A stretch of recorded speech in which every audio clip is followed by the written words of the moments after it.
So this is gonna be for post Lightning Storm, how you guys can deal with Tri-Brigade and how insane this deck is gonna be. I do genuinely believe it is about to be one of the best decks, if not the best deck. I think Revolt is insane. I think it's a ban-worthy card. It's literally Soul Charge on legs, and because of the new Link monster, you can actually just search it. So I think it's insane. I think everybody should realize what cards you can side in or main deck to deal with this. This is all for post Lightning Storm because right now the deck doesn't really see much play. The board you're gonna have to deal with most of the time is gonna be some combination of Double Dragon or their Link 3 with Revolt, and then either they will have hand traps in hand or they're going to have trap cards. So let's get on with the list of cards. The first one being Phantasme, because Phantasme helps you dig into your other side cards or your main deck cards that you're choosing to play. And Tri-Brigade just link summons OD. That's kind of all they do, besides sometimes they'll go into XYZs because they play Zoo monsters as well. And most of the decks should also be playing Zoo monsters, but that's not a big worry. Most of the time they'll use their Rat Pier to pivot into the link monsters. So Phantasme is always good, and Phantasme also has the extra benefit that you can protect yourself from the double dragon bounce. Next card, Lancia. I'm sure you guys all know all these main deck monsters banished from the graveyard. They'll first try to stack their graveyard with a bunch of bunch of the different tri monsters, and then they're gonna banish them to link summon. So they will always try to link summon, and they're always going to try to banish, and it just kind of is very overwhelming if you let them start banishing cards. They just plus so much. So I think Lancia will definitely see play. I can see decks just main decking Lancia. So Lancia for sure, and Lancia always has been good against other decks like Dinos, Dragon Link. So I've always talked about having multiple, like this, your side cards should always have multiple different decks that it can target.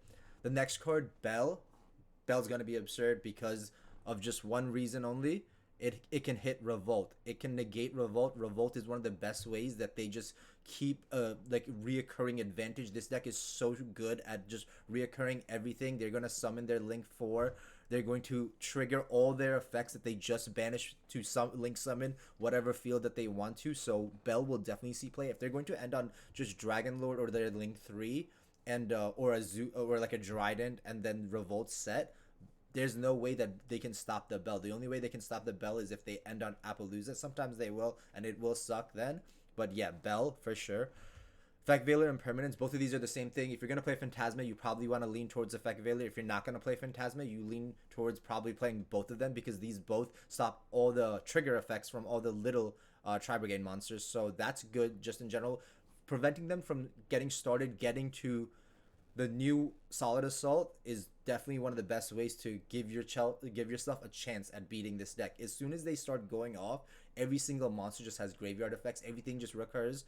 This deck is such a good control deck. I definitely recommend playing these hand traps. These are the hand traps I would recommend. I don't think Nibiru is even that good. Nibiru sometimes plays into the Apo, and sometimes Nibiru just doesn't feel that good because they'll still get their Revolt, and Revolt's still going to trigger, and some decks just lose to Shurag coming out and then everything triggering. You just can't deal with the amount of like advantage that they're generating. Next cards are kind of like board wipey cards because Tri-Brigade is definitely more suited towards being like a trap deck. Red Reboot to deal with Revolt, or they're gonna main deck cards like Strike, Torrential. So many. There can be only one. There's so many different cards that they're going to just main deck. I think it's good to just be able to negate the traps. If you negate the traps, you're only going to have to probably deal with just maybe an Appaloosa or a Double Dragon. That's not that hard to deal with.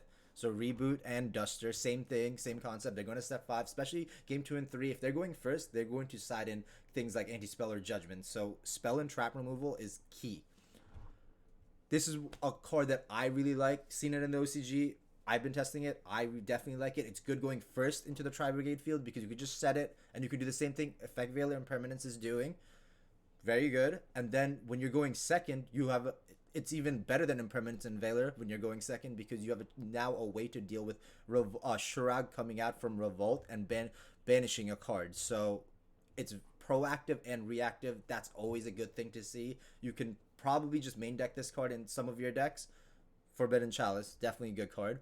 Lightning Storm, this is definitely going to be out of some people's budget. I'm hoping this gets reprinted. If it doesn't, that does suck. But Lightning Storm, even Regeki, but yeah, board wipes. this one obviously has the option to deal with all the link monsters that they're going to summon, or they can deal with the back row with their set 3, whatever they choose to do. So Lightning Storm is definitely going to be good.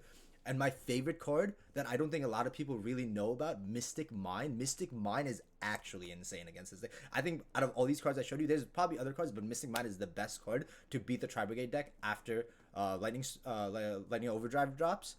What Mystic Mine does, especially if you're just playing it game 1, almost every Tri-Brigade deck does not have room, or they just don't respect other spell and trap decks because they have main deck outs to spell and traps through the form of Shirag. But if you go second and just drop a Mystic Mine, most of the time you can just deck them out unless they have something to negate it with, and none of their main deck engine monsters actually negate spells and traps. Shirag can hit a spell or trap, but Shirag won't be able to trigger if Mystic Mine's on the field. I think Mystic Mine is crazy. Most of them aren't going to be playing Cosmic Cyclone, and this card gets even crazier when combo decks play it, such as Dragon Link. If Dragon Link sides this card, there's no way when Tri-Brigade goes first and they don't know that this is coming, if they go first, they're not going to side in spell and trap removal against a combo deck such as Dragon Link. So if Dragon Link's done this before, like the Thunder Dragon Chaos deck, they would side in Mystic Mine because nobody expects it, and in the mirror matches they would just resolve Mystic Mine and deck you out. Same exact concept. If you're playing a combo deck, Mystic Mine is definitely going to be the wave. I think it's literally an FTK against Tri-Brigade. So good. So guys, these are some cards that you guys can look into if you're getting ready for the next format. I know a lot of people are. We're so close to a ban list, and I'm telling you that you want to be prepared for this. I'm going to do more videos like this on the other decks like Drytron, but this was very important to me because I think a lot of people know the cards that beat Drytron, such as Cyclo Reed and stuff. There's so many cards that beat Drytron. Not a lot of people know the cards that beat Tri-Brigade. So these are some cards. Mystic Mine is by far my favorite one. Guys, leave a comment, like, subscribe.